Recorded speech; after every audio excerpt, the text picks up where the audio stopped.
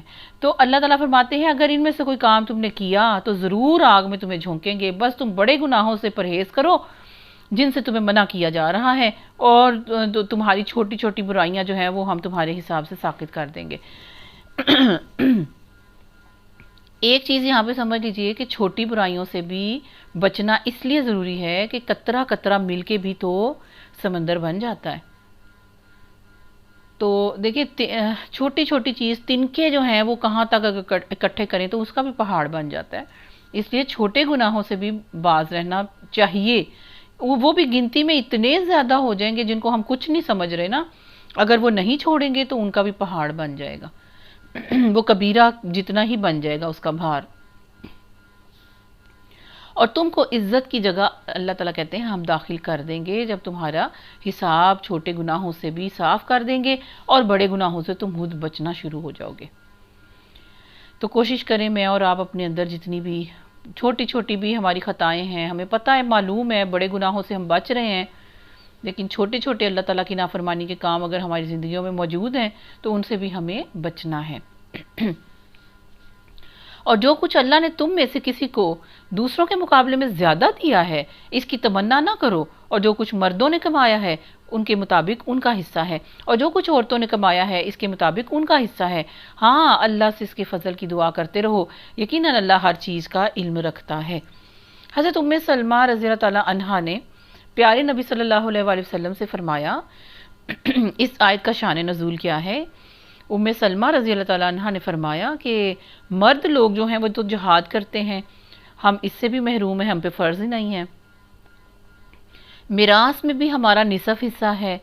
تو اس طرح کی بات پیارے نبی صلی اللہ علیہ وآلہ وسلم کے ساتھ انہوں نے کی، اور اس پہ پھر یہ آیت نازل ہوئی، اور کیا فرمایا گیا؟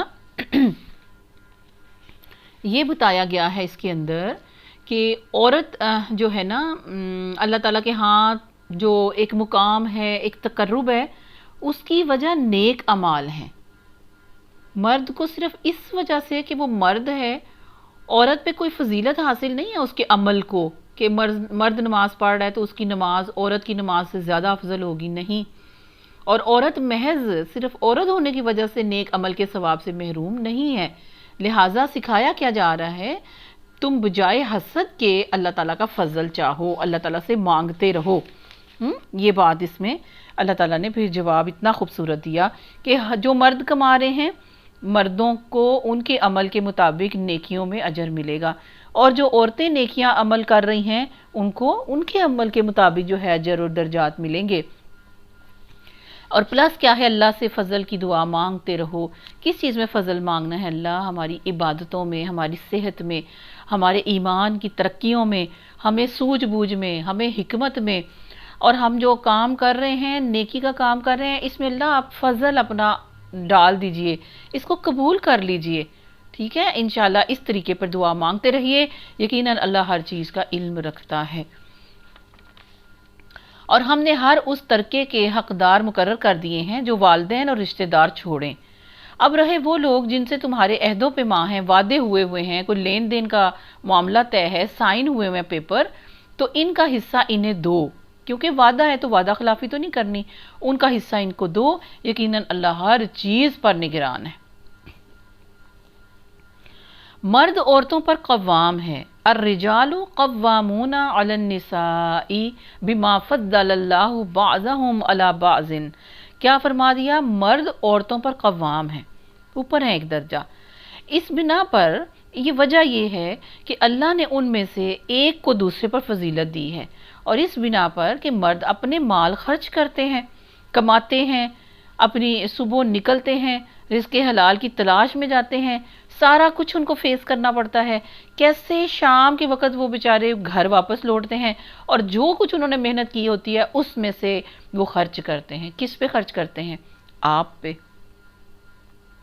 آپ کے بچوں پہ، آپ کے گھر والوں پہ، آپ کی خواہشات پہ۔ کبھی دیکھا نہیں ہے آپ نے، ہم خواتین جو میری مخاطب ہیں، کہ وہ کمانے والا سب سے اینڈ پہ اپنے لیے کچھ خریداری کرے گا، ابھی عید آئے گی، انشاءاللہ پھر بھی کوئی اور موقع ہو تو دیکھیں وہ اپنے آپ کو پیچھے ہی رکھتے ہیں، حالانکہ اس مال پہ سب سے زیادہ حق کس کا ہے؟ جس نے کمایا ہے، تو وہ اوپر کیوں نہ ہو ایک درجہ؟ تو اس بنا پر اللہ تعالیٰ نے ان کو ایک درجہ اوپر دیا ہوا ہے کہ وہ اپنا مال خرچ کرتے ہیں تم پہ۔ اور مردوں کے لیے یہ بات بتا دی گئی ہے کہ تم اپنے بیوی بچوں پہ، اپنے اہل و عیال پہ جو مال خرچ کرو، اللہ کی رضا کی خاطر اگر اس کے اندر تمہاری نیت آ جاتی ہے تو وہ تمہارا صدقہ لکھا جائے گا۔ اگر کوئی مرد سن رہا ہے تو جو بھی خرچ اپنے والدین پہ، اپنے اہل و عیال پہ، اپنے بال بچوں پہ، کھانے پینے پہ، ٹھیک ہے، کپڑے پہ، جوتے پہ، گروسری آپ کر رہے ہیں، کچھ بھی جدھر بھی آپ جا رہے ہیں، اگر کوئی مرد سن رہا ہے تو وہ سن لیجئے کہ آپ اپنی نیت اللہ کے لیے خالص کر کے اگر کریں گے تو انشاءاللہ وہ صدقے کے اندر وہ مال لکھا جائے گا، اور پھر اس کے ساتھ پلس کیا چیز ہے؟ اللہ تعالیٰ صدقے کے مال میں برکت ڈالتا ہے، اس کو بڑھاتا ہے۔ تو عورتیں یہ سمجھ لیں کہ اس میں کوئی غصہ کرنے کی بات نہیں ہے، اللہ تعالیٰ نے ان پہ یہ درجہ رکھا ہے۔ بس جو صالح عورتیں ہیں وہ اطاعت شعار ہی ہوتی ہیں، اور مردوں کے پیچھے اللہ کی حفاظت اور نگرانی کے ساتھ ان کے حقوق کی حفاظت کرتی ہیں۔ عورتیں کیا ہیں جو صالح عورتیں ہیں؟ وہ گھر میں رہتی ہیں، نیک صالح عورتیں، پاکیزہ، اپنی عزت و ناموس کی حفاظت کرنے والی، اپنی چادر و چار دیواری کے تقدس کو جو ہے چار چاند لگانے والی، اطاعت شعار ہوتی ہیں، ہر حکم کے آگے بچھ جاتی ہیں، اور مردوں کے پیچھے یعنی ان کے گھر کے باہر جانے کے بعد جب وہ اللہ کے رستوں پر فی سبیل اللہ، جب وہ حلال روزی کی تلاش میں ہوتے ہیں، اس وقت اللہ کی نگرانی اور حفاظت میں یہ خواتین پہلے ہوتی ہیں، اور ان اللہ کی حفاظت اور نگرانی کے اندر ہی وہ اس مرد کے گھر، اپنے شوہر کے گھر کے حقوق کی تمام طرح سے حفاظت کرتی ہیں۔ ٹھیک ہے، تو مرد سمجھ لیجئے یہ عورت کی چھوٹی ذمہ داری تو نہیں ہے، یہ تو قابل احترام ہستیاں ہیں، یہ جو صالح عورتیں ہیں، یہ جو نماز کی پابندی کرنے والیاں ہوتی ہیں، تمہارے گھر کی چوکھٹ کی حفاظت کرنے والیاں ہوتی ہیں، تمہارے بچوں کی تربیت کرنے والیاں ہوتی ہیں، وقت پہ نماز پڑھتی ہیں، وقت پہ کھانا تیار کرتی ہیں، وقت پہ سارا کچھ مطلب ارینج ہوتا ہے جب تم گھر واپس آتے ہو، اور ان کے ساتھ کون ہوتا ہے پیچھے؟ اللہ ہی حفاظت و نگرانی کر رہا ہوتا ہے، اور وہ اللہ کی حفاظت و نگرانی کے اندر تمہارے حقوق کی حفاظت کرتی ہیں۔ اور جن عورتوں سے تمہیں سرکشی کا اندیشہ ہو، انہیں سمجھاؤ، خوابگاہوں میں ان سے علیحدہ رہو، اور پھر مارو۔ یعنی یہاں تک یہ ہے کہ اگر وہ اس چیز سے، اس چین سے، اس سرکل سے نکلتی ہیں، اگر تمہیں خدشہ ہے، اندیشہ ہے کہ سرکش ہو جائیں گی، تو پھر پہلے ان کو اپنی چار دیواری میں سمجھا لو۔ ٹھیک ہے، گھر کے اندر بھی تماشا نہ لگاؤ، والدین کے سامنے تماشا نہ لگاؤ، خاندان کے سامنے تماشا نہ لگاؤ، اللہ کا یہ میسج سن لو کہ ان کو اپنی خوابگاہوں کے اندر ان سے علیحدہ اپنا غصہ، اپنی ناراضگی کا اظہار کرو، تاکہ وہ سیدھے راستے پہ آ جائیں، اور اگر ضرورت ہو تو پھر مارو بھی، پھر اگر وہ تمہاری متی ہو جائیں، باز آ جائیں، ٹھیک ہو جائیں، تو خواہ مخواہ ان پر پھر دست درازی کر کے بہانے جو ہیں وہ تلاش نہ کرو۔ یقین رکھو کہ اوپر اللہ موجود ہے جو بڑا اور بالا تر ہے، سبحان اللہ۔ اور اگر تم لوگوں کو کہیں میاں اور بیوی کے تعلقات بگڑ جانے کا اندیشہ ہو تو ایک جو حکم ہے، ایک فیصلہ کرنے والا ایک سائیڈ کا مرد کے رشتہ داروں میں سے ایک بندہ آ جائے اور ایک عورت کے رشتہ داروں میں سے مقرر کر لو، وہ دونوں اصلاح کرنا چاہیں گے، اگر یہ مقرر شدہ جو فیصلہ کرنے والے افراد ہیں مرد کی طرف سے بھی اور عورت کی طرف سے بھی، اگر یہ نیک نیت کے ساتھ اصلاح کے ساتھ بیٹھیں گے تو اللہ ان کے درمیان موافقت کی صورت نکال دے گا، دوبارہ یعنی کہ جوڑنے کا ایک اللہ تعالیٰ ایک صورت نکال دے گا، ایک راستہ نکال دے گا۔ اللہ سب کچھ جانتا ہے اور باخبر ہے، یعنی جو بیٹھا ہی اس لیے ہے دونوں سائڈ سے کہ ہم نے توڑ کے ہی اٹھنا ہے، تو آپ بتائیں کہ پھر وہ کس طرح جڑے گا، وہ معاملہ کیسے ٹھیک ہوگا؟ لیکن اگر کوئی دونوں سائیڈوں سے افراد بیٹھے ہیں کہ ہم نے جوڑ کے اٹھنا ہے انشاءاللہ اللہ کی مدد اور توفیق کے ساتھ، یہ صلح صفائی کرا کے اٹھنا ہے، تو اللہ یہاں پر فرما رہے ہیں اگر دونوں فریق اصلاح کرنا چاہیں گے تو اللہ ان کے درمیان موافقت کی صورت راستہ بھی نکال دے گا۔ اللہ سب کچھ جانتا ہے اور باخبر ہے۔ پھر آگے آ جائیے آیت نمبر 36 میں، اور تم سب اللہ کی بندگی کرو، اس کے ساتھ کسی کو شریک نہ بناؤ، ماں باپ کے ساتھ نیک برتاؤ کرو، قرابت داروں، یتیموں، مسکینوں کے ساتھ حسن سلوک سے پیش آؤ، اور پڑوسی جو رشتہ دار ہیں، آپ کے نیبرز ہیں، اجنبی ہمسایوں سے بھی، اور پہلو کے ساتھی سے بھی جو آپ کے ساتھ سیٹ میں، سفر میں، گاڑی میں، جہاز میں وہ آپ کے ساتھ سفر کر رہے ہیں، پہلو کا ساتھی، اور مسافر سے بھی کیا کرو؟ حسن سلوک کرو، حسن سلوک کرو، اچھا رویہ اختیار کرو، اور ان لونڈی اور غلاموں سے بھی جو تمہارے قبضے میں ہوں احسان کا معاملہ رکھو، یقین جانو کہ اللہ کسی ایسے شخص کو پسند ہی نہیں کرتا جو اپنے آپ خود ہی مغرور ہوا بیٹھا ہے اور اپنی بڑائی پر خود ہی فخر کر رہا ہوتا ہے کہ میں اس سے بہتر ہوں، میں اس سے ذرا اونچا ہوں، میری ذات اس سے اچھی ہے، میرا خاندان اس سے برتر ہے، میں اس سے زیادہ جو ہے وہ سٹیٹس والا ہوں۔ تو اللہ تعالیٰ کیا کہہ رہے ہیں؟ سب سے پہلے اللہ کے ساتھ شریک نہ ٹھہراؤ۔ یہ معاشرہ پاک ہو جائے گا، وہ بہترین صورت اس کی بن جائے گی اگر یہ سب سے پہلے شرک ختم ہو جائے۔ پھر ماں باپ کے ساتھ اچھا سلوک کرو تو اللہ تعالیٰ رحمتوں کے ساتھ تمہارے اوپر اپنا سایہ کرے گا۔ پھر قرابت داروں اور یتیموں اور مسکینوں کے ساتھ اگر حسن سلوک سے پیش آؤ گے، قرابت داروں کے ساتھ حسن سلوک سے پیش آؤ گے، یتیموں کے ساتھ، تو پھر کیا ہوگا؟ اللہ تعالیٰ تمہارے رزق میں برکتیں عطا فرمائے گا اور تمہارے اوپر رزق کے دروازے کھول دے گا اور تمہیں لمبی زندگی عطا کرے گا، خیر اور بھلائیوں والی۔ اور پڑوسی رشتہ دار سے بھی اور اجنبی ہمسائے سے بھی اچھا سلوک کرو، اور پہلو کے ساتھی جدھر بھی تم بیٹھے ہو وہ تمہارا ساتھی ہے، مسافر کے ساتھ بھی، اور ان لونڈی غلاموں کے ساتھ بھی تمہارے قبضے میں ہوں احسان کا معاملہ رکھو، یقین جانو اللہ کسی ایسے شخص کو پسند نہیں کرتا جو خود بخود ایویں ہی خواہ مخواہ اپنے آپ کو کچھ بن کے تو بیٹھا ہوا ہے، اپنے آپ کو کچھ بڑا فخریہ اور بڑا مغرورانہ قسم کے اس کے باڈی لینگویج ہے اور بڑے اس کے طرز ہیں، اس کے بڑے اینگل ہیں، جو فیس امپریشن ہے، وہ خود کو اپنے آپ کو پتہ نہیں کیا سمجھ رہا ہے۔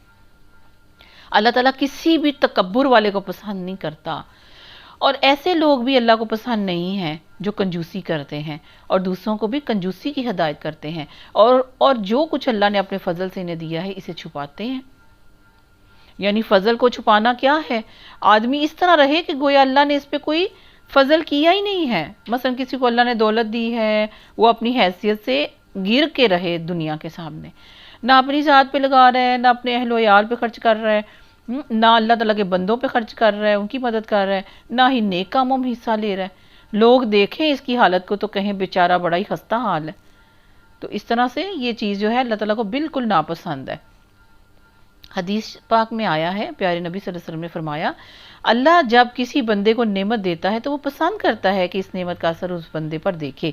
کس طرح؟ یعنی اس کے کھانے پینے میں، رہنے سہنے میں، لباس اور اس کے گھر میں، ٹھیک ہے، اس کے یعنی ہر چیز میں اللہ کی دی ہوئی اس کی نعمت کا اظہار ہوتا رہے، یہ اللہ کو پسند ہے۔ اور اب یعنی جس حالت میں ہو، جتنی چادر ہے اتنے تو کم از کم پاؤں پھیلاؤ نا، جتنی چادر ہے اتنے پاؤں پھیلانے ہیں، تو جتنی چادر ہے کم از کم اتنے تو پھیلاؤ، کنجوسی تو نہ کرو۔ تو یہاں پر اللہ تعالیٰ فرما رہے ہیں کہ وہ کنجوس بندہ بھی اللہ کو بالکل پسند نہیں.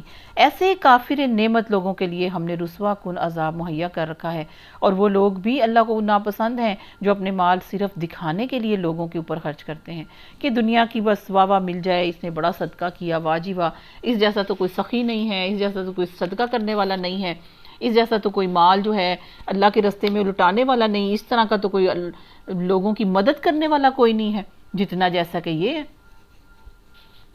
تو یہ چیز کہ جو دکھاوے کے لیے مال کو خرچ کرتا ہے وہ بھی اللہ تعالیٰ کو بالکل بندہ پسند نہیں ہے. دیکھیں کیا ہمیں پرواہ ہے، کیا ہمیں اس چیز کی پرواہ ہے کہ ہم اللہ تعالیٰ کی پسند اور ناپسند کو جانیں؟ کیا ہم اس چیز کی پرواہ کرتے ہیں؟ اگر آپ کو مجھے اس چیز کی پرواہ ہے کہ مجھے پتہ چلے کہ اللہ تعالیٰ کو کیا چیز پسند ہے اور کیا نہیں، تو پھر انگلی رکھ کے ان آیتوں کے اوپر سے آپ اپنے لیے سبق حاصل کریں. میں اپنے لیے اس کے اندر سے جو عملی پہلو ہیں ان کو نکالوں کہ یہ مجھے تو چاہیے، پتہ کرنا یہی چاہیے کہ اللہ تعالیٰ کو کیا پسند ہے اور اللہ تعالیٰ کو کیا پسند نہیں ہے. تو پھر جو کافر نعمت ہوتا ہے نا، جو نعمت کو چھپانے والا ہوتا ہے، نعمت کا انکار کرنے والا ہوتا ہے، اس کے لیے اللہ تعالیٰ نے بڑا ہی رسوا کن عذاب مہیا کر رکھا ہے. اور وہ لوگ بھی اللہ کو ناپسند ہیں جو اپنے مال محض لوگوں کو دکھانے کے لیے خرچ کرتے ہیں اور در حقیقت نہ اللہ پر ایمان رکھتے ہیں نہ روز آخر پر. سچ تو یہ ہے کہ شیطان جس کا رفیق ہوا، ساتھی ہوا، اسے بہت ہی بری رفاقت اور ساتھی دوست میسر آیا. استغفر اللہ، معاذ اللہ. اللہ تعالیٰ ہمیں بچائے اس بلا سے، اس شیطان سے، اس کی رفاقت سے، اس کی دوستی سے، اس کے مشوروں سے، اس کے وسوسوں سے.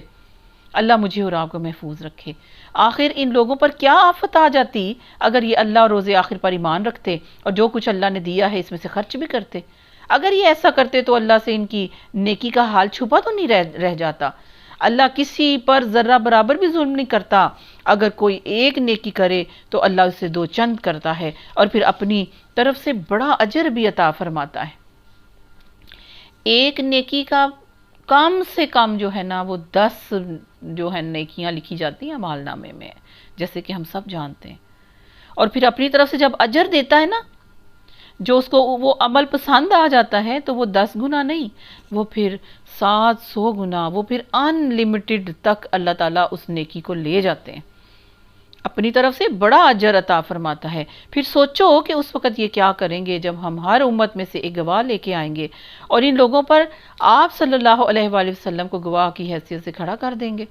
اس وقت وہ سب لوگ جنہوں نے رسول پاک صلی اللہ علیہ وآلہ وسلم کی بات نہ مانی اور اس کی نافرمانی کرتے رہے دنیا میں. کون سی بات؟ قرآن پاک کے اندر نبی پاک صلی اللہ علیہ وسلم کے ذریعے سے جو ہمیں احکامات ملے. کون سی بات؟ حدیث مبارکہ سے پیارے نبی صلی اللہ علیہ وآلہ وسلم نے جو احکامات دیے امت کو. آپ صلی اللہ علیہ وآلہ وسلم کی سنت جو محفوظ ہے، آپ کی ادائیں جو محفوظ ہیں، آپ کے قول، آپ کے فعل جو محفوظ ہیں، اس کی نافرمانی کرتے رہے. سارے اس کے اندر آ گئے، مسلمان بھی اس کے اندر آ گئے، نان مسلم بھی اس کے اندر آ گئے. جن لوگوں نے پیارے نبی صلی اللہ علیہ وسلم کی بات نہیں مانی اور ان کی نافرمانی کرتے رہے، وہ قیامت کے دن کیا ان کا حال ہوگا کہ تمنا کریں گے کاش یہ زمین پھٹ جائے اور وہ اس میں سما جائیں. کیوں؟ اس لیے کہ اتنی رسوائی ہوگی اس روز، اتنی رسوائی ہوگی اس روز کہ انسان کہے گا کہ اس سے بہتر تھا اتنی رسوائیوں سے، اتنا یعنی ڈانٹ اور ڈپٹ ساری دنیا کے سامنے،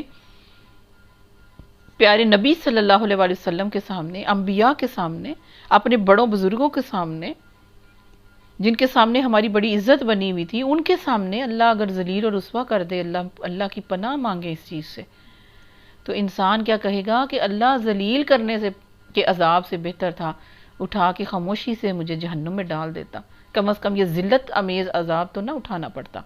تو آپ سوچیں کہ ابھی میرے اور آپ کے پاس کتنی مہلت ہے انشاءاللہ کہ ہم آج ہی پلٹیں اللہ کی طرف، آج ہی اس کے قرآن اور حدیث کی طرف پلٹیں، آج ہی علماء سے رابطہ کریں، آج ہی اپنے دین کو سیکھیں، آج ہی اپنی حدیث کو سیکھنا شروع کریں، اپنے قرآن کی طرف، اپنے پیارے رب کی طرف لوٹ آئیں. اس کاش سے بچنے کے لیے جو اللہ تعالیٰ نے یہاں لکھ دیا ہے کہ وہ کہیں گے کاش زمین پھٹے اور ہم اس کے اندر سما جائیں، ہمیں کوئی نہ دیکھے. وہاں یہ اپنی کوئی بات بھی اللہ سے نہیں چھپا سکیں گے۔ اب آگے یہاں سے آیت نمبر 43 سے جو آگے رکوع شروع ہو رہا ہے، اس میں آ جاتا ہے تیمم کا بیان آ جاتا ہے، اور کچھ چیزیں ہیں جو اللہ تعالیٰ نے اس کی حرمت جو ہے اس کو بیان کیا۔ اے لوگو جو ایمان لائے ہو، اے لوگو جو مسلمان ہو گئے ہو، جنہوں نے کلمہ طیبہ پڑھ لیا ہے، جب تم نشے کی حالت میں ہو تو نماز کے قریب نہ جاؤ، نماز کے قریب نہ جاؤ۔ شراب عام تھی، ٹھیک ہے، نماز اس وقت پڑھنی چاہیے جب تم جانو کہ تم کیا کہہ رہے ہو۔ اس میں عام مجھے اور آپ کو میسج یہ مل گیا کہ جب ہم پڑھ رہے ہیں تو اس وقت ہمیں یہ بھی پتہ ہونا چاہیے کہ ہم پڑھ کیا رہے ہیں، ہمیں اس کا فہم بھی پتہ ہونا چاہیے، اس کے میننگز کا پتہ ہونا چاہیے۔ اگر نہیں آتا، نماز کا ترجمہ یاد کریں، قرآن پاک کی جو صورتیں آپ پڑھتے ہیں، چاہے وہ چھوٹی 30ویں پارے کی صورتیں ہیں، ان کے ترجمے آنے چاہیے، اس کا مطلب بھی آنا چاہیے۔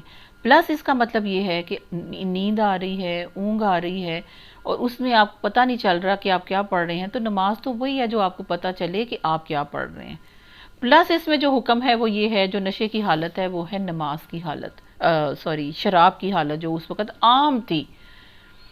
جیسے آپ ڈرنک نہیں پیتے، ہر ڈرنک آپ کے پاس ہے، سفید ہے، کالا ہے، ہاں آپ کوک پیتے ہیں، آپ اسپرائٹ پیتے ہیں، آپ پتہ نہیں کتنے ٹائپ کے ڈرنکس ہیں، سافٹ ڈرنک جو آپ پی لیتے ہیں، ٹھیک ہے۔ اسی طرح عام تھا ان کا کھانے کے ساتھ مکہ والوں کے اندر کہ وہ شراب پیتے تھے، ان کی خون کے اندر شراب دوڑ رہی تھی، یہاں تک وہ اتنے عادی تھے، اتنے یوز ٹو تھے۔ اب جب نماز ہوئی، جب فرض ہوئی، تو ساتھ پھر اللہ تعالیٰ نے بتایا کہ نشے کی حالت میں جب تم ہو تو نماز کے قریب نہ آؤ، ٹھیک ہے۔ یہاں سافٹلی بس یہاں بتا دیا، آگے 2-3 جگہ پہ پھر اللہ تعالیٰ ڈانٹتے ہیں کہ کیا تم ابھی بھی تمہیں سمجھ نہیں آئی کہ اللہ نے کیا کہا، ٹھیک ہے۔ تو نشے کی حالت میں نماز کے قریب نہ آؤ، تو اس میں 2-3 صورتیں، ایک تو سب سے پہلے تو شراب، اور اس طرح کی کوئی بھی کیفیت، کوئی بھی ایسی چیز جو سر کو چڑھ رہی ہے، اس میں پھر اب نماز نہیں پڑھنی۔ اس کے پھر سب سے لائٹ وے یہ ہے کہ جب آپ کو نیند آ رہی ہے، اونگ آ رہی ہے، پہلے تھوڑا سا سستا لیں، پہلے تھوڑا سا نیند حاصل کر لیں، اس کے بعد اٹھ کے نماز آرام سے سکون سے پتہ ہو کہ کیا پڑھنی ہے۔ اور تیسرا مسئلہ اس میں یہ ہے کہ آپ کو پتہ ہو کہ اس نماز کا جو میں پڑھ رہی ہوں، اس کے اندر جو قرآنی آیات پڑھ رہی ہوں، اس کا مطلب کیا ہے۔ اسی طرح نمبر 2، اسی طرح جنابت کی حالت میں بھی جب تم پولوٹڈ ہو، اس حالت میں بھی نماز کے قریب نہ جاؤ جب تک کہ تم غسل نہ کر لو، جب تک کہ تم شاور نہ لے لو، الا یہ کہ راستے سے گزرتے ہو، ٹھیک ہے۔ تو نماز کی حالت سے، یعنی نماز مسجد کے پاس سے یا نماز والی جگہ سے صرف اگر گزرگاہ ہے ادھر سے جانے کا بس اجازت ہے، لیکن مسجد کے اندر آ جانا یا بیٹھنا، نمازوں کی جگہ پہ بیٹھ جانا، جبکہ غسل واجب ہوا ہو، جس کی کئی ریزنز ہیں، اس وجہ سے، تو جب تک تم غسل نہیں کر لیتے، شاور نہیں لے لیتے، پاک نہیں ہو جاتے، تب تک تم جو ہو نماز کے قریب نہ جاؤ، نماز تمہاری ہوگی ہی نہیں۔ اور اگر کبھی ایسا ہو کہ تم بیمار ہو یا سفر میں ہو، یا تم میں سے کوئی شخص ٹو ایز نیچر، ٹھیک ہے، واش روم سے ہو کے آیا ہے، تو اس سے کیا ہوگا؟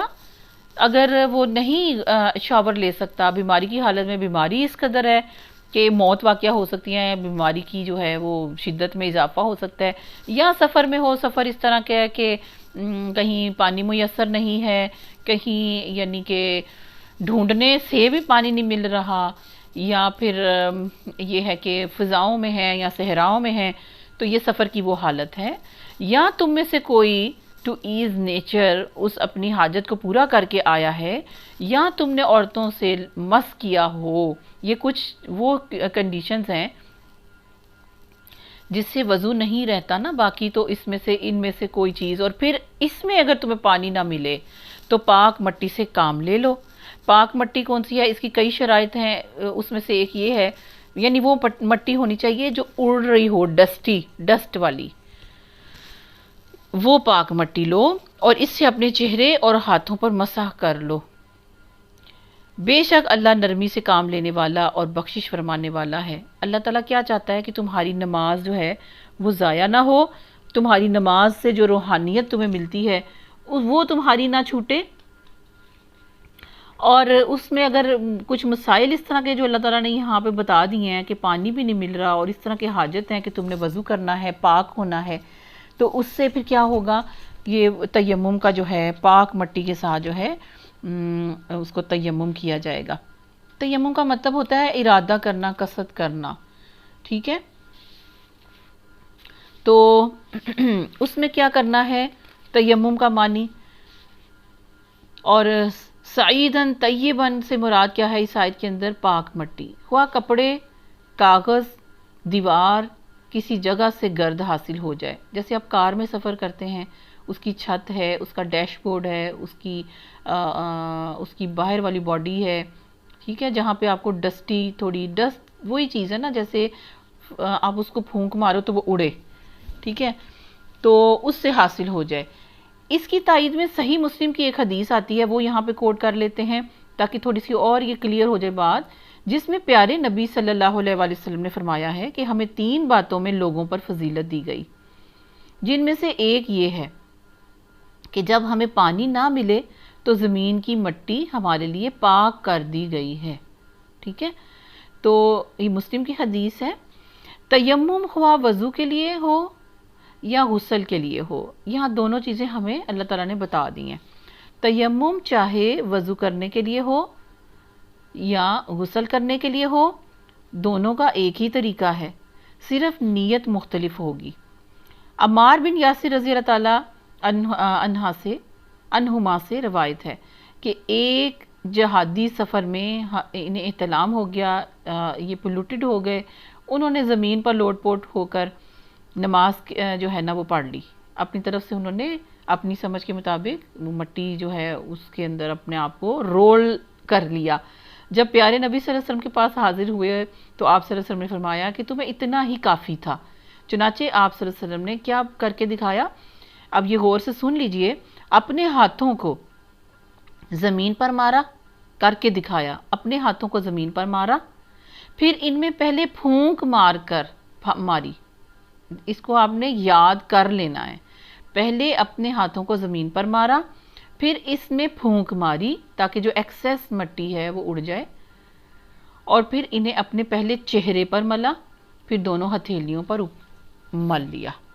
بخاری کے اندر یہ تیمم کا جو طریقہ ہے وہ پیارے نبی صلی اللہ علیہ وسلم نے جو خود کر کے دکھایا، عمار بن یاسر رضی اللہ تعالی عنہما، حضرت عمار اور حضرت یاسر دو صحابی ہیں، باپ بیٹے، اس لیے رضی اللہ تعالی عنہما۔ تو یہ طریقہ آپ نے جان لینا ہے، یاد کرنا ہے، اس کو آگے سپریڈ بھی کرنا ہے۔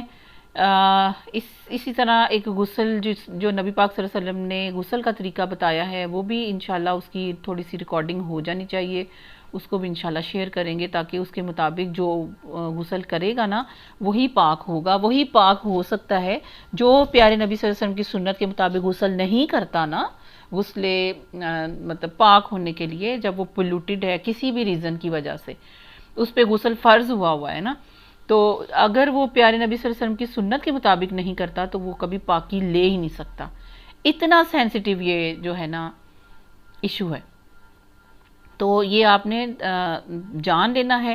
اس سے ہمیں معلوم ہوا کہ پیارے نبی صلی اللہ علیہ وسلم کا بتایا ہوا تیمم کا طریقہ یہی ہے کہ ایک دفعہ زمین پر ہاتھ مار کر، اس میں پھونک مار کر، چہرے کو پہلے اور ہتھیلیوں پر بعد میں مل لیا جائے۔ بعض احادیث میں 2 دفعہ بھی زمین پہ ہاتھ مارنے کا اور کوہنیوں تک ملنے کا ذکر ہے، مگر وہ احادیث یا تو صحابہ کا اجتہاد ہے یا وہ کمزور احادیث ہیں۔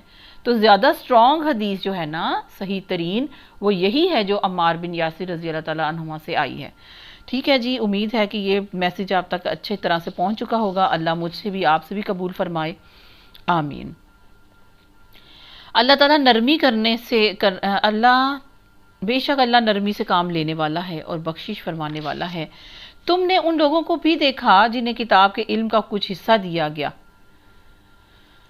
وہ خود ضلالت کے خریدار بن گئے، گمراہی کے خریدار وہ خود بنے ہوئے ہیں اور چاہتے ہیں کہ تم بھی گمراہ ہو جاؤ۔ اللہ تمہارے دشمنوں کو خوب جانتا ہے اور تمہاری حمایت اور مددگاری کے لیے اللہ ہی کافی ہے۔ جو لوگ یہودی بن گئے ہیں ان میں کچھ لوگ ہیں جو الفاظ کو ان کے محل سے، جگہ سے، میننگ سے پھیر دیتے ہیں اور دین حق کے خلاف ایسی زبان درازیاں کرتے ہیں، اس طرح زبان کو موڑتے توڑتے ہیں، سمعنا و عصینا اور اسما غیر مسمعن اور رائنا وغیرہ کہتے ہیں، حالانکہ اگر وہ کہتے سمعنا و اطعنا و اسما و انظرنا تو یہ انہی کے لیے بہتر تھا۔ یعنی وہ عبرانی زبان میں نا عربی کے کچھ لفظ کے میننگ جو ہیں اس کے اندر جا کے چینج ہو جاتے ہیں۔ جب وہ بولتے تھے تو یہاں پر کچھ عبرانی زبان والے بھی موجود تھے صحابہ جو یہ جانتے تھے کہ یہ کیا اپنی زبان کو تھوڑا سا ایسے موڑتے ہیں کہ وہی لفظ اس کا میننگ چینج ہو جاتا ہے۔ تو اللہ تعالیٰ نے بتایا کہ اپنی زبانوں کو اس طرح سے موڑتے ہیں، اگر یہ مان لیتے نا، اگر یہ صحیح طریقے پر رہتے تو یہ انہی کے لیے بہتر تھا اور زیادہ راز بازی کا طریقہ تھا، مگر ان پر تو ان کے باطل پرستی کے بدولت اللہ کی پھٹکار ہی پڑی ہوئی ہے، اس لیے وہ کم ہی ایمان لاتے ہیں۔ اے وہ لوگوں جو جنہیں کتاب دی گئی تھی، مان لو اس کتاب کو جو ہم نے اب نازل کی ہے، اور یعنی قرآن پاک، اور جو اس کتاب کی تصدیق اس کو ہی سچ ثابت کرتی ہے جو تمہارے پاس پہلے سے موجود تھی، اس پر ایمان لے آؤ قبل اس کے کہ تمہارے چہرے بگاڑ کر پیچھے پھیر دے یا ان کو اس طرح لعنت زدہ کر دیں جس طرح سبت یعنی ہفتے والوں کے ساتھ ہم نے کیا تھا۔ اور یاد رکھو کہ اللہ کا حکم نافذ ہو کر رہتا ہے، اللہ بس شرک ہی کو نہیں معاف کرتا، اللہ بس شرک کو نہیں معاف کرتا، اس کے سوا دوسرے جس قدر گناہ ہیں، شرط کیا ہے، وہ جس کے لیے چاہتا ہے معاف کر دیتا ہے۔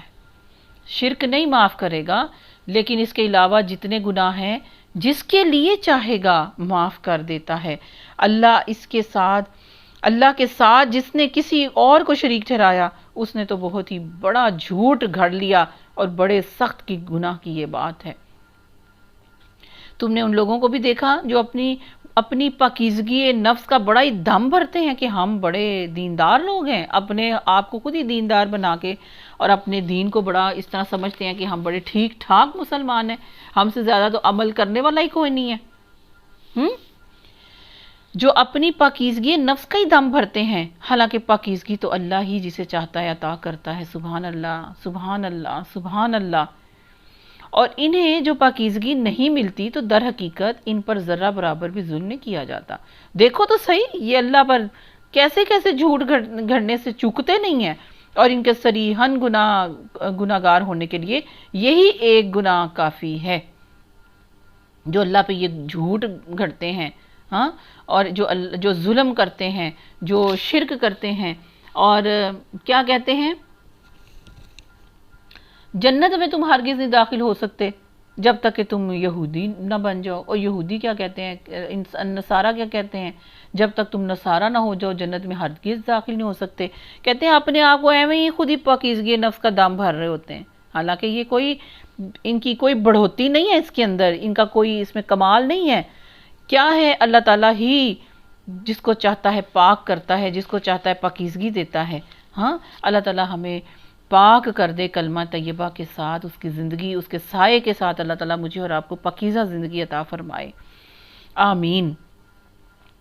کیا تم نے ان لوگوں کو نہیں دیکھا جنہیں کتاب کے علم میں سے کچھ حصہ دیا گیا ہے اور ان کا حال یہ ہے کہ جبت اور طاغوت کو مانتے ہیں اور کافروں کے متعلق کہتے ہیں کہ ایمان لانے والوں سے تو یہی زیادہ صحیح راستے پر ہیں۔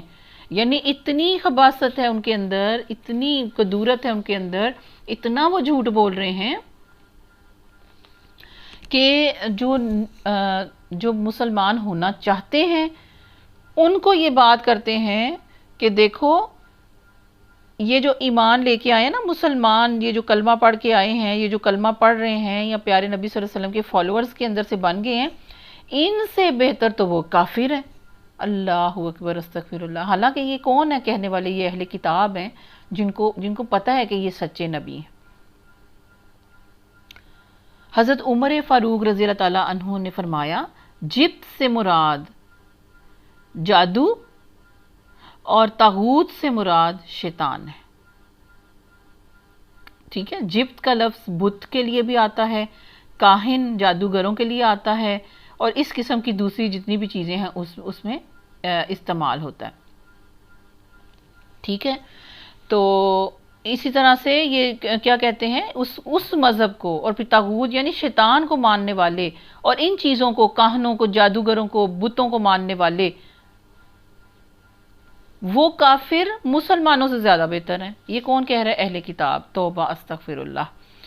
ایسے ہی لوگ ہیں جن پر اللہ نے لعنت کی، اور جس پر اللہ لعنت کر دے پھر تم اس کا کوئی مددگار نہیں پاؤ گے. کیا حکومت میں ان کا کوئی حصہ ہے؟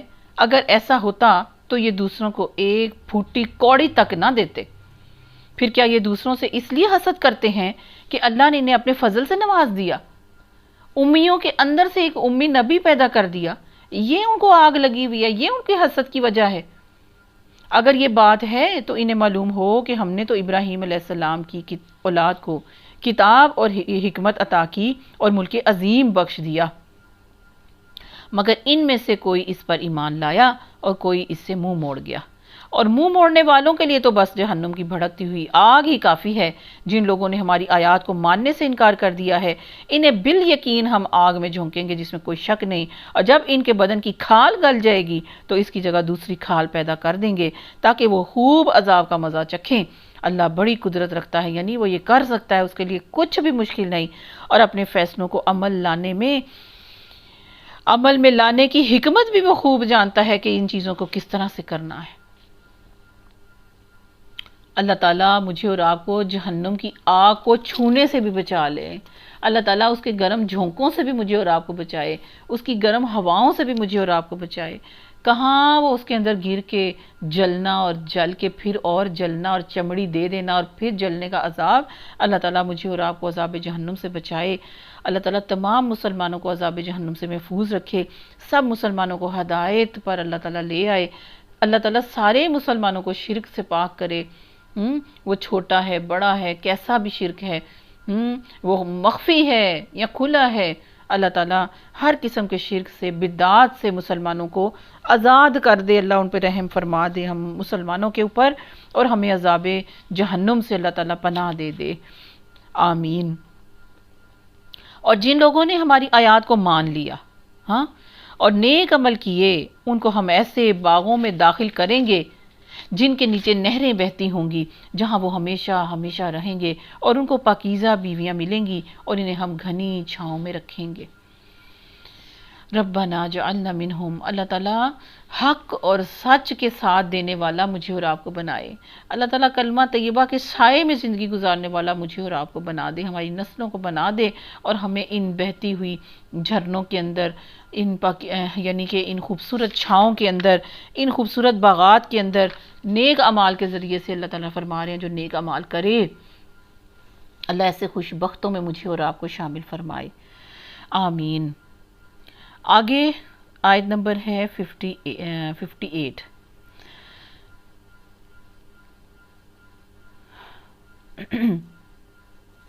اللہ تعالیٰ فرما رہے ہیں، مسلمانوں، اللہ تمہیں حکم دیتا ہے کہ امانتیں اہل امانت کے سپرد کر دو. اہل امانت کے سپرد کر دو، اور جب لوگوں کے درمیان فیصلہ کرو تو عدل کے ساتھ کرو. اللہ تم کو نہایت عمدہ نصیحت کرتا ہے، اور یقیناً اللہ سب کچھ سنتا اور دیکھتا ہے. یہ بگڑی ہوئی قوم اٹھ سکتی ہے تو یہ صرف اس ایک آیت کو عمل کے اندر لا کے یہ تباہ ہوئی ہوئی قوم بھی اٹھ سکتی ہے. ڈیفالٹر کرتے ہوئے ملک بھی اٹھ سکتے ہیں، یہ اس ایک آیت کو اگر اپلیکیشن میں لے آئیں. ایک آیت کو اللہ تعالیٰ اگر ہم مسلمان، ہمارے حکمران اس کو اپلیکیشن میں لے آئیں نا، کون سا؟ امانتیں اہل امانت کے سپرد کر دو. پارلیمنٹ کس سے بھری ہوئی ہے؟ جو عجیب و غریب قسم کے لوگ ہیں جن کو قرآن پاک کی آیت تک پڑھنی نہیں آتی، نمازیں پوری نہیں آتی، نماز کے اندر کیا پڑھنا ہے یہ بھی نہیں الا ماشاء اللہ ان کو پڑھنا آتا، شریعت کیا ہے یہ بھی نہیں پتا ہوگا. اچھا، ابھی ہم نے پڑھا جبت اور طاغوت، ان کو اس کا میننگ نہیں آتا ہوگا، قرآن پاک کے لفظ ہیں، ان کو اس آیت کا مطلب نہیں آتا ہوگا، تو کس طرح سے ملک سٹینڈ کرے گا؟ یہ گڑھے میں نہ جائے تو اور کیا ہو. تو ہمیں اللہ سے دعا کرنی چاہیے کہ اللہ تعالیٰ ہمارے جو حکمران بنے ہوئے ہیں اللہ تعالیٰ ان کو ہدایت دے، ان کو سیدھا راستہ دکھائے، ان کو شریعت کا راستہ دکھائے. اللہ ان کے دلوں کے اندر اپنا خوف پیدا کر دے، ان کے دلوں کے اندر آخرت کا خوف پیدا کر دے. سب سے زیادہ بے وقت اس وقت ان کی نظروں میں کیا ہے؟ یہ شریعت ہے، اور وہ ان کو اسی لیے بے وقت کر رہی ہے. اللہ کے احکامات نے خود ان کو بے وقت کر دیا ہے، ان کی عزتوں کو تار تار کر دیا ہے. ان کے چٹھے جو قیامت کے دن کھلنے تھے، یہیں ان کے سارا جو ہے نا سب کچھ ساری دنیا کے سامنے ان کے تماشے لگے ہوئے ہیں. دوسری چیز ہے عدل و انصاف. اس کا بھی مجھے میرا خیال ہے یہاں بولنے کی ضرورت ہی نہیں ہے. ہم سب پاکستانی خود جانتے ہیں کہ ادھر کیا حالات ہو رہے ہیں. عدلیہ کدھر ہے؟ عدل کہاں ہے؟ عدل کہتے کس کو ہیں؟ ہاں، اللہ تمہیں نہایت عمدہ نصیحت کرتا ہے ان کاموں کو بحال کرو تو تم سٹینڈ کر جاؤ گے، ڈیفالٹر سے بچ جاؤ گے، گری ہوئی تمہاری مملکت کھڑی ہو جائے گی، تمہاری سلطنت بن جائے گی. یقیناً اللہ سب کچھ سنتا اور اللہ سارا کچھ دیکھتا ہے. سبحان اللہ. اللہ تعالیٰ اس کے قابل بنا دے تمام مسلمان حکمرانوں کو، اور عوام کو، جو سب سے ظالم عوام بیٹھی ہے، اللہ تعالیٰ ان کو سیدھا رستہ دکھائے. آمین. اگلی آیت، یا ایھا الذین آمنوا اطیعوا اللہ و اطیعوا الرسول و اولی الامر منکم. اے لوگو جو ایمان لائے ہو، اطاعت کرو اللہ کی اور اطاعت کرو رسول صلی اللہ علیہ وآلہ وسلم کی، اور ان لوگوں کی جو تم میں سے صاحب امر ہوں، اہل علم ہوں، عمل والے ہوں، انبیاء کے وارث ہوں، شریعت جاننے والے ہوں. پھر اگر تمہارے درمیان کسی معاملے میں نزاع ہو جائے، ٹائی ہو جائے میٹر، تو اسے اللہ اور رسول صلی اللہ علیہ وآلہ وسلم کی طرف پھیر دو. شریعت میں دیکھو، سنت میں دیکھو، حدیث میں تلاش کرو، جاننے والوں کے پاس لے جاؤ، جو ان کے ماہر ہیں اس طرف چلے جاؤ. اگر تم واقعی اللہ اور روز آخرت پر ایمان رکھتے ہو، یہی ایک صحیح طریقہ ہے، اور انجام کے اعتبار سے بھی یہی بہتر ہے. بے شک اللہ حق ہے، اللہ سچ ہے، اس کی ہر بات سچی، ہر بات حق ہے. بے شک اللہ تعالیٰ بالکل صحیح. یہاں پر ہم اس چیز کو پہلے اگر نہیں سمجھتے تھے تو اب ہم سمجھتے ہیں کہ ہمارے حالات کیوں بگڑے ہوئے ہیں. اے نبی صلی اللہ علیہ وآلہ وسلم، آپ نے دیکھا نہیں ان لوگوں کو جو دعویٰ تو کرتے ہیں کہ ہم ایمان لائے ہیں اس کتاب پر جو آپ کی طرف نازل کی گئی ہے، اور ان کتابوں پر بھی جو آپ سے پہلے نازل کی گئی تھیں، مگر چاہتے یہ ہیں کہ اپنے معاملات کا فیصلہ کرانے کے لیے طاغوت کی طرف رجوع کریں. اللہ کے احکامات کو چھوڑ کے دوسروں کے بنائے ہوئے احکامات، دوسروں کے بنائے ہوئے قوانین سے فیصلہ کروانا چاہتے ہیں، حالانکہ انہیں طاغوت سے کفر کرنے کا حکم دیا گیا تھا. شیطان انہیں بھٹکا کر راہ راست سے بہت دور لے جانا چاہتا ہے، اور جب ان سے کہا جاتا ہے کہ آؤ اس چیز کی طرف جو اللہ نے نازل کی، اور آؤ اس رسول کی طرف صلی اللہ علیہ وآلہ وسلم، تو ان منافقوں کو تم دیکھتے ہو کہ تمہاری طرف آنے سے کتراتے ہیں، بچتے پھرتے ہیں. کیونکہ پتہ ہے ہر انسان کو پتہ ہے کہ وہ کیا ہے، وہ کتنے پانی میں ہے. اور منافق جو ہوتے ہیں نا، اور منافق جو ہے وہ تو ہمیشہ ہی پیارے نبی صلی اللہ علیہ وسلم کی نافرمانی کرتے ہیں، اور کبھی آپ صلی اللہ علیہ وسلم کے فیصلے اور حکم پر راضی نہیں ہوتے تھے پہلے بھی، اور اب بھی آج کے زمانے کے منافق بھی ایسے ہی ہیں. بلکہ ان کی کوشش ہوتی ہے کہ کسی مشرک سردار یا یہودی یا نصرانی عدالت میں جا کے یا کسی کاہن سے جا کے فیصلہ کروا لیں، حالانکہ اسلام ان سب کے جو ہے انکار کا حکم دیتا ہے، اور ان کے پاس کلمہ تھا. آج کا جو مسلمان ہے، اکثر مسلمان ملکوں کی عدالتوں میں بھی قرآن اور سنت کا نظام عدل جو ہے نافذ ہی نہیں ہے، بلکہ کفار کے بنائے ہوئے قوانین نافذ ہیں. حقیقت یہ ہے کہ جب تک قرآن اور سنت کا کوئی فالوور حکمران کفار کے اس نظام کو زور کے ساتھ باہر نہیں نا، کان سے پکڑ کے اپنے ملک سے باہر نہیں کرتا، اس وقت تک عدالتوں میں قرآن و حدیث کی رسائی بہت مشکل ہے کہ اس کے مطابق فیصلے ہوں. ٹھیک ہے، میرا خیال ہے کہ آپ کو میرا جو مدعا ہے، میرا جو بات کا پوائنٹ ہے، وہ ضرور سمجھ میں آ رہا ہوگا. تو یہ لوگ کتراتے ہیں جو منافق ہیں، وہ نہیں جاتے پیارے نبی صلی اللہ علیہ وسلم کے پاس، اس وقت بھی نہیں جاتے تھے، اور آج کی اپلیکیشن میں یہ آیت آئے تو آج بھی آپ کو سب یہی نظر آ رہا ہے۔ پھر اس وقت کیا ہوتا ہے جب ان کے اپنے ہاتھوں کی لائی ہوئی مصیبت ان پر آ پڑتی ہے، اس وقت یہ تمہارے پاس قسمیں کھاتے ہوئے آتے ہیں اور کہتے ہیں کہ خدا کی قسم ہم تو صرف بھلائی چاہتے تھے، اور ہماری نیت تو یہ تھی کہ فریقین میں کسی طرح موافقت ہو جائے۔ اللہ جانتا ہے جو کچھ ان کے دلوں میں ہے، ان سے تعرض مت کرو، انہیں سمجھاؤ اور ایسی نصیحت کرو جو ان کے دلوں میں اتر جائے۔ انہیں بتاؤ کہ ہم نے جو رسول بھی بھیجا ہے اسی لیے بھیجا ہے کہ اذن خدا بندی کی بنا پر اس کی اطاعت کی جائے، اس رسول کا حکم مانا جائے۔ اگر انہوں نے یہ طریقہ اختیار کیا ہوتا کہ جب یہ اپنے نفس پر ظلم کر بیٹھے تھے تو تمہارے پاس آ جاتے اور اللہ سے معافی مانگتے، اور رسول صلی اللہ علیہ وآلہ وسلم بھی ان کے لیے معافی کی درخواست کرتا، تو یقیناً اللہ تو ہے ہی بخشنے والا اور رحم کرنے والا ہی پاتے۔ اے محمد صلی اللہ علیہ وآلہ وسلم، آپ کے رب کی قسم یہ کبھی مومن نہیں ہو سکتے جب تک کہ اپنی باہمی اختلافات میں، میٹرز میں، یہ آپ کو فیصلہ کرنے والا نہ مان لیں۔ پھر جو کچھ آپ فیصلہ کریں اس پر اپنے دلوں میں بھی کوئی تنگی محسوس نہ کریں، بلکہ اپنا سر جھکا دیں۔ اگر ہم نے انہیں حکم دیا ہوتا کہ اپنے آپ کو ہلاک کر دو یا اپنے گھروں سے نکل جاؤ تو ان میں سے کم ہی آدمی اس پر عمل کرتے، حالانکہ جو نصیحت انہیں کی جاتی ہے اگر یہ اس پر عمل کرتے تو یہ ان کے لیے زیادہ بہتری اور زیادہ ثابت قدمی کا موجب ہوتا، اور جب یہ ایسا کرتے تو ہم انہیں اپنی طرف سے بہت بڑا اجر بھی دیتے اور انہیں سیدھا راستہ بھی دکھا دیتے۔ یعنی اللہ اور رسول اللہ صلی اللہ علیہ وآلہ وسلم کا حکم ماننا اس قدر ضروری ہے کہ اس کے اوپر ہی میری اور آپ کی ہدایت کے فیصلے ہوتے ہیں۔ اللہ خود کہہ رہے ہیں وَلَهَدَيْنَاهُمْ صِرَاطًا مُسْتَقِيمًا، ان کو اجر عظیم بھی دیتے، ان کو سیدھا راستہ بھی دکھا دیتے، اگر وہ کیا کرتے، اگر وہ ثابت قدم رہتے، اگر وہ اللہ اور رسول کے فرمان کو جس طرح سے حق تھا پورے تہ دل سے مانتے اور عمل کرتے، تو انہی پر انہیں پھر سیدھا راستہ بھی دکھا دیتے۔ جو اللہ رسول صلی اللہ علیہ وسلم کی اطاعت کرے گا وہ ان لوگوں کے ساتھ ہوگا جن پر اللہ نے انعام فرمایا، یعنی انبیاء، صدیقین، شہداء اور صالحین۔ کیسے اچھے ہیں یہ رفیق جو کسی کو میسر آ جائیں۔ یہ حقیقی فضل ہے جو اللہ کی طرف سے ملتا ہے، اور حقیقت جاننے کے لیے بس اللہ ہی کا علم کافی ہے، یعنی اللہ تعالیٰ نے کس کو یہ مرتبہ دینا ہے، اس کی حقیقت کو جاننا اللہ کے لیے، بس اس جاننے کے لیے اللہ کافی ہے۔ اللہ جانتا ہے کہ کس کو یہ والا گروہ دینا ہے، اللہ جانتا ہے کس پر یہ انعام کرنا ہے، اللہ جانتا ہے کس کو یہ ساتھی دینے ہیں۔ اور میرے پیارو، یہ وہی کلمہ ہے جو پیارے نبی صلی اللہ علیہ وآلہ وسلم کی آخری لمحوں کے اندر آپ صلی اللہ علیہ وسلم جو اللہ سے دعا کر رہے تھے۔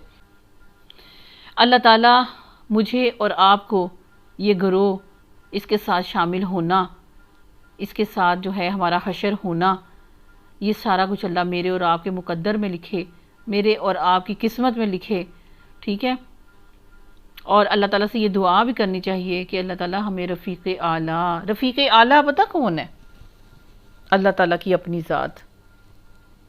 رفیق اعلیٰ کون ہے؟ اللہ کی ذات ہے۔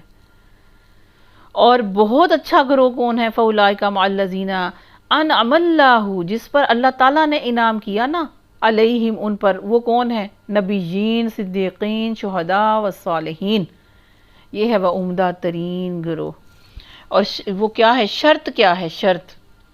شرط یہ ہے کہ جو اللہ تعالیٰ کی اطاعت کرے گا، جو پیارے نبی صلی اللہ علیہ وآلہ وسلم کے فرمان کو جو ہے وہ پورا کرے گا، اس پہ عمل کرے گا، ان کے نقش قدم پہ چلے گا، اس کے لیے یہ فَأُولَٰئِکَ، یہ وہ شرط ہے، یہ شرط ہے پیچھے، اس پر جو یہ شرط پہ پورا آئے گا اسی کو یہ درجہ مل سکتا ہے، اسی کو یہ پوائنٹ مل سکتا ہے، اسی کو یہ سیٹ مل سکتی ہے، اسی کو یہ سایہ مل سکتا ہے، انہی کو یہ سنگت مل سکتی ہے، انہی کو یہ دوست مل سکتے ہیں، ٹھیک ہے۔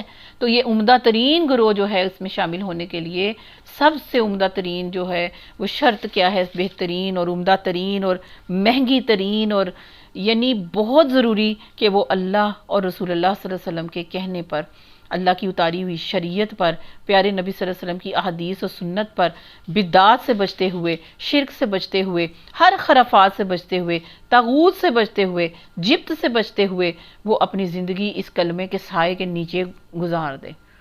وہی ہے جو اس کا حقدار بنے گا انشاءاللہ اللہ کے فضل سے۔ ربنا جعلنا منہم، اللہ تعالیٰ مجھے اور آپ کو اس کے اندر شامل فرما دے۔ اللہ یہ بہترین گروہ مجھے اور آپ کو عطا فرما دے۔ اور رفیق اعلیٰ کی جو دعا نبی پاک صلی اللہ علیہ وسلم نے فرمائی، تو رفیق اعلیٰ اللہ کی ذات ہے، اس کے سوا کوئی نہیں۔ اللہ تعالیٰ وہ ساتھی ہے، اللہ تعالیٰ وہ خوبصورت، وہ اعلیٰ ساتھی ہے جس کے بعد کسی کی ضرورت بھی باقی نہیں رہتی۔ اور حقیقت میری اور آپ کی، نفس کی، اعمال کی، کھوٹ کی، سچائی کی، جھوٹ کی، دوغلے پن کی، منافقت کی اور خالص نیت کی، ہمارے نفسوں کی جو بھی حقیقت ہے اس کا علم اللہ کے پاس ہے، اور اس کا علم کے لیے صرف اللہ کافی ہے۔ لوگوں کی گواہی بھی نہیں چاہیے، فرشتوں کی گواہی نہیں چاہیے، اعمال نامے کی کتاب نہیں چاہیے، اس پر اس کے علم کے لیے وہ خود ہی کافی ہے کہ کس کو کیا دینا ہے، کس کو کہاں رکھنا ہے، کون کہاں سٹینڈ کرتا ہے، کون کیا ڈیزرو کرتا ہے۔ کوئی دنیا میں کسی کو پوچھے بھی نہیں، کوئی دنیا میں کسی کا نام تک لینا گوارا نہ کرے، لیکن اللہ کے ہاں اگر وہ مقبول ہے تو کوئی پرواہ نہیں، کوئی پرواہ نہیں، کیونکہ اس کو کون مل گیا؟ رفیق اعلیٰ۔ اس کو کون سا گروہ مل گیا؟ یہ خوبصورت ساتھی، وحسن اولئک رفیقا، بہترین ساتھیوں کا گروہ۔ سبحان اللہ، ربنا جعلنا منہم۔ اللہ مجھے اور آپ کو سمجھنے کی توفیق عطا فرمائے، آمین۔ اے لوگوں جو ایمان لائے ہو، مقابلے کے لیے ہر وقت تیار رہو، پھر جیسا موقع ہو الگ الگ دستوں کی شکل میں نکلو یا اکٹھے ہو کے نکلو۔ ہاں، تم میں کوئی آدمی ایسا بھی ہے جو لڑائی سے جیج بھی چراتا ہے۔ اگر تم پر کوئی مصیبت آئے تو کہتا ہے اللہ نے مجھ پر بڑا فضل کیا ہے کہ میں ان لوگوں کے ساتھ نہیں گیا۔ یہ منافقوں کا رویہ ہے جو یہاں پر بتایا جا رہا ہے کہ ایسے بھی لوگ ہیں جماعت کے اندر، آستین کے سانپوں کی طرح، اور وہ ان کے اندر ہی موجود ہیں۔ جب اسلامی گروہ کو کوئی مصیبت پیش آتی تھی تو وہ کیا کہتا ہے؟ اللہ نے مجھ پہ بڑا فضل کیا کہ میں ان کے ساتھ اس غزوے میں، اس جنگ میں نہیں گیا۔ اور اگر اللہ کی طرف سے کوئی فضل ہو جاتا ہے آپ پر تو اس طرح کہتا ہے کہ گویا تمہارے اور اس کے درمیان محبت کا تو کوئی تعلق تھا ہی نہیں، کہ کاش میں بھی ان کے ساتھ ہوتا تو بڑا کام بن جاتا، یعنی مجھے بھی مال غنیمت میں سے بہت حصہ مل جاتا اور میں بھی ان کے ساتھ جاتا اور بس یہ سارا کچھ میرے حصے بھی آتا۔ تو اللہ گویا کہہ رہے ہیں کہ ایسے کہتا ہے جیسے کوئی تعلق ہی نہیں تھا، جانا چاہتا تو چلا جاتا نا، کلمے کا تعلق نہیں تھا۔ ایسے لوگوں کو معلوم ہو کہ اللہ کی راہ میں لڑنا چاہیے، ان لوگوں کو جو آخرت کے بدلے دنیا کی زندگی کو فروخت کر دیں، پھر جو اللہ کی راہ میں لڑے گا اور مارا جائے گا یا غالب رہے گا اسے ضرور ہم اجر عظیم عطا کریں گے۔ آخر کیا وجہ ہے کہ تم اللہ کی راہ میں ان بے بس مردوں، عورتوں اور بچوں کی خاطر نہیں لڑو جو کمزور پا کر دبا لیے گئے ہیں اور فریاد کر رہے ہیں کہ خدایا ہم کو اس بستی سے نکال جس کے باشندے اتنے ظالم ہیں، اور اپنی طرف سے ہمارا کوئی حامی و مددگار پیدا کر دے۔ کون ہے جو آج یہ پکار لگا رہا ہے؟ ہر مسلمان ملک، علاقہ جو دشمنوں کے قبضے میں ہے، آپ بالکل اپنے ادھر قریب چلے جائیں، کشمیر ہے، ٹھیک ہے، اب اس پٹی پہ چلے جائیں، وہاں پر کیا کیا ہے، شام ہے، فلسطین ہے، اردن ہے، عراق ہے، وہ ساری پٹی جو ساری مظلوموں سے بھری ہوئی ہے، مسلمان اس کے اندر کرش ہو رہے ہیں۔ کیا ان کے لوگ یہ پکار نہیں پکار رہے؟ پکار رہے ہیں۔ اللہ کہتے ہیں کیا وجہ ہے، تم کیوں نہیں ان سے جا کے لڑو گے؟ کیوں نہیں ان ظالموں کے ساتھ تم خلاف لڑتے؟ تم جہاد کو کیوں کمزور کرتے ہو؟ جہاد کو کیوں نہیں اہمیت دیتے؟ کیا وجہ ہے؟ جن لوگوں نے ایمان کا راستہ اختیار کیا ہے وہ اللہ کی راہ میں لڑتے ہیں، ہر وقت جاری رہتا ہے جہاد، اور جنہوں نے کفر کا راستہ اختیار کیا ہے وہ طاغوت کی راہ میں لڑتے ہیں۔ پس شیطان کے ساتھیوں سے لڑو اور یقین جانو کہ شیطان کی چالیں حقیقت میں نہایت ہی کمزور ہیں۔ یہاں تک آج کا سبق انشاءاللہ آیت نمبر ہماری جو ہے 76 ہوئی ہے، 76 تک آج کا ہمارا سبق ہو گیا۔ انشاءاللہ آپ جڑے رہیں اور ترتیب کے ساتھ اس کو جو قرآن پاک ہے، پہلے سورہ بقرہ کو سنیں پہلی ساری، اسی کو، اس کے بعد سورۃ آل عمران ہے اس کو آپ سنیں، ان کی ویڈیوز کو، پھر اس کے بعد جو ہے سورۃ نساء کے جو یعنی ترتیب کے ساتھ جس طرح آیات کے نمبر چل رہے ہیں، پارہ نمبر چل رہے ہیں، آپ اسی ترتیب سے اس کو سنیے، دیکھیے اور شیئر کیجئے اور میسیج کیجئے، اور یعنی کہ آپ کو کیا سمجھ آ رہی ہے، کوئی کویسچن ہے، کچھ بھی آپ اپنے کمنٹس میں لکھیں تاکہ مجھے اس سے پتہ چل جاتا ہے۔ اور لائک جو ہے وہ تو کوئی بھی نہیں کرتا، ویوز جو ہیں وہ بہت سے ہیں، لیکن لائک کا بٹن میرا خیال ہے کسی کو بھی دبانا نہیں آتا۔ تو آپ سے یہ گزارش ہے کہ اگر آپ اس سے استفادہ کر رہے ہیں تو اپنے باقی سب کے ساتھ اس کو شیئر کریں تاکہ اللہ کا پیغام جو ہے بہت جگہوں پہ کام ہو رہا، تو اس کام کو بھی جو ہے اللہ تعالیٰ اپنی قبول تو اللہ نے کرنا ہے، لیکن آپ اس کو شیئر کر کے اپنا حصہ اس کے اندر ڈال سکتے ہیں۔ ربنا تقبل منا، ربنا تقبل منا، اللہ تعالیٰ مجھ سے، آپ سے، ہم سب سے قبول فرمائے۔ سبحانک اللہم و بحمدک، نشہد ان لا الہ الا انت، نستغفرک و نتوب الیک۔ سبحانک رب العزت عما یصفون وسلام علی المرسلین والحمد للہ رب العالمین۔ ربنا تقبل منا انک انت السمیع العلیم وتب علینا انک انت التواب الرحیم، وصلی اللہ تعالی علی خیر خلقہ محمد وآلہ وصحبہ اجمعین برحمتک یا ارحم الراحمین، آمین ثم آمین۔ السلام علیکم ورحمۃ اللہ وبرکاتہ۔